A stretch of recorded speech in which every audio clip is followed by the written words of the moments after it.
Halo, selamat datang di kelas Twin Academy. Hari ini kita bahas tentang kualitas laporan keuangan. Sebagai akuntan, kita nggak boleh hanya jadi tukang catat laporan keuangan, tukang catat transaksi. Kita juga harus bisa membantu manajemen, membantu shareholders atau owner, investor untuk bisa memberikan mereka laporan keuangan yang berkualitas. Nah, gimana sih sebenarnya laporan keuangan yang berkualitas itu? Jadi secara umum kita bagi dua nih teman-teman, laporan keuangan itu ada yang berkualitas tinggi, ada yang berkualitas rendah. Dan untuk laporan keuangan berkualitas tinggi pun kita pisah lagi nih, apakah earnings-nya atau labanya itu berkualitas tinggi atau sustainable, artinya kita bisa menggunakan historical earnings yang dicatat itu sebagai proyeksi untuk laba di masa depan, atau yang kita tidak bisa prediksi atau earnings yang berkualitas rendah gitu. Nah, ada level 1. Jadi ada 6 level dari kualitas laporan keuangan. Yang pertama tuh level 1, ya laporan keuangan itu ini ideal ya, sesuai dengan standar yang berlaku dan berguna untuk membuat keputusan bagi pembaca laporan keuangan tersebut. Apapun keputusan mereka, bisa jadi investor, pemberi pinjaman, atau apapun. Nah, ini juga laba yang disajikan itu bersifat sustainable dan adequate. Artinya itu bisa jadi proksi atau kita jadikan dasar untuk memproyeksikan laba di masa depan. Nah, level 2 itu laporan keuangan tersebut disajikan sesuai dengan standar yang berlaku, tapi belum tentu nih berguna untuk membaca laporan keuangan dalam mengambil keputusan. Karena apa? Karena kualitas labanya rendah. Jadi, laporan keuangan tersebut tidak bisa menjadi proksi atau proyeksi masa depan perusahaan karena tidak berkualitas laporan earnings atau laba yang disajikan. Nah, yang ketiga, masih sesuai laporan adalah laporan keuangan yang masih sesuai dengan standar yang berlaku, tapi bias cenderungnya. Karena pilihan-pilihan, perlakuan akuntansi yang dipilih itu cenderung agresif. Jadi sedikit agak membesar-besarkan, pendapatan atau laba gitu, dan menunda expense. Nah, yang keempat itu juga, laporan keuangan yang masih disajikan sesuai dengan standar yang berlaku secara umum, tapi di sana ada earnings management atau, manajemen laba, bisa bersifat real maupun accounting earnings management. Nah, level terakhir, kedua terakhir itu ada level 5 dan level 6 itu adalah laporan keuangan yang kita sama sekali tidak ingin siapkan gitu ya, yang tidak sesuai standar, yang tidak, sesuai dengan aturan yang berlaku. Dan yang keenam itu level yang paling parah, di mana banyak transaksi-transaksi fiktif yang dimanipulasi oleh akuntan. Nah, itu level paling rendah dari laporan keuangan. Nah, terus gimana dong caranya kita melihat bagaimana kualitas dari laporan keuangan tersebut?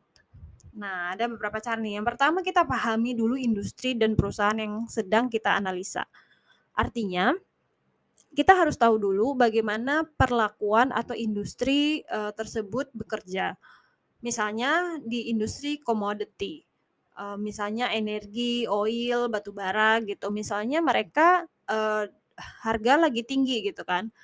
Secara common sense harusnya pendapatan perusahaan memang meningkat gitu ya. Kalau perusahaan yang kita sedang analisa tidak meningkat, itu berarti ada something wrong dengan revenue perusahaan kita gitu. Atau kondisi sebaliknya di saat harga lagi turun, ternyata perusahaan yang kita analisa malah mencatatkan laba yang gede-gedean. Nah, itu agak sesuatu yang harus kita, dalami lebih dalam lagi supaya kita paham gitu ya, bagaimana perusahaan kita ini, di industri mereka bekerja. Nah, yang kedua itu kita pahami manajemennya siapa. Mereka punya kredibilitas atau tidak, apakah struktur kompensasinya seperti apa. Karena, dengan, background, manajemen yang sesuai, baik dari sisi, pendidikan atau latar belakang, itu dipercaya juga berkorelasi positif dengan kualitas laporan keuangan tersebut. Jadi, kita harus lihat apakah orang-orang yang berada di board manajemen itu adalah orang-orang yang capable untuk melakukan pekerjaan mereka. Di sini juga struktur kompensasi manajemen juga cukup penting dilihat. Kenapa? Karena struktur kompensasi ini akan jadi sesuatu yang akan dituju oleh manajemen. Jadi ketika mereka ada pressure untuk mencapai satu target tertentu, relatively ada kemungkinan mereka akan melakukan banyak hal termasuk memanipulasi penyajian laporan keuangan mereka. Yang ketiga, pelajari juga setiap pencatatan akuntansi yang bersifat judgement atau diskresi.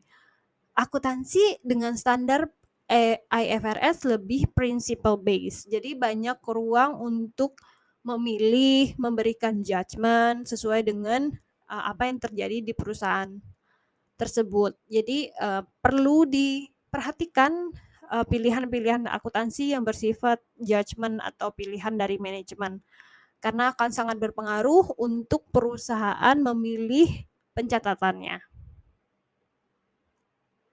Nah, tandai juga nih ada potensi pelaporan yang buruk. Misalnya cenderungnya laba bersihnya lebih tinggi daripada arus kas atau AR-nya terus naik gitu, tapi nggak ada kasnya. Jadi manajemen sebenarnya punya masalah dengan collection account receivable atau piutang usaha. Nah, itu juga jadi tanda bahwa ada yang ditutupi oleh manajemen lewat angka-angka di laporan keuangan mereka.